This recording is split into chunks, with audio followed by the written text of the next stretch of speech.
With partner isometrics, fantastic move this. A little bit of a cue there to get them obliques fired up before going into the powerful rotations. This is good for intent and also cueing that oblique activation, because a lot of boxers will struggle to actually isolate them obliques, look to try and compensate either by turning the hips or using the lower back. You can see that he's really got him fired up there, having to hold the squat rack. A great tool, something that we've used before in terms of like doing complexes, so doing it up against the wall, doing some pull-off isometrics before going into rotational throw. Getting this instant feedback, pushing against it with a band and then just letting go. That's going to power up them banded rotations. So that's a pretty cool exercise that Bivol's using here. So here we've got some ice skaters into rotational throw. Great for lateral movement. It's really working that rear hip there to work that power.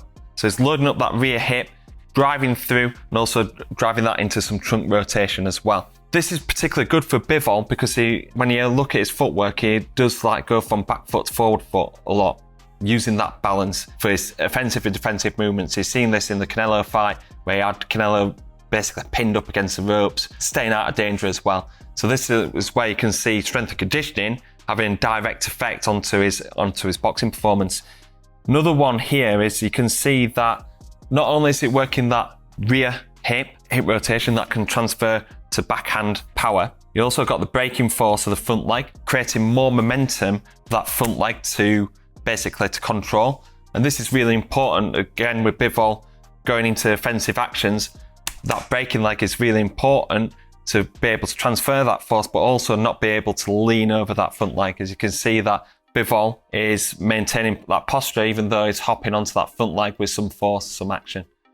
And then as he comes back into that action, he's having to control that, get that glute med fired up, load it up, and then fire through. So this is a fantastic exercise. You can do it up against the wall, or you can do it as single efforts with a partner catching. So this is a really interesting move. I like this one.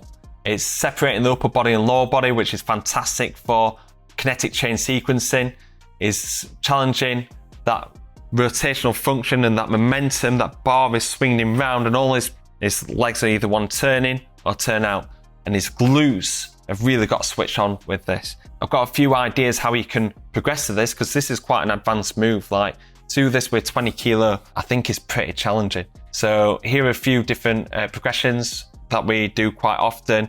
Is sitting into the wall, really putting force through the floor and then trying to increase that rotational function, scooping underneath, getting that glute med to switch on.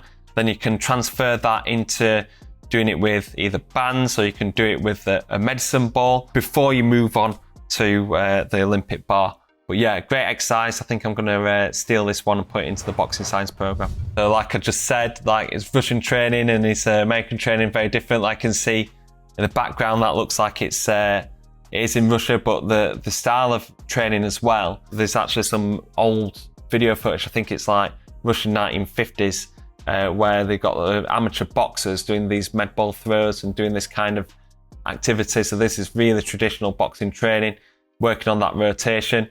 What I like is that it's actually throwing some punches after it. So it's working on that rotation, but then how he transfers that back over. That's something that we've been using at Boxing Science in terms of med ball punch throw. We've just done it with Terry Harper, where we're looking at full rotation into that punch, working all the way over, then working that over into left hook.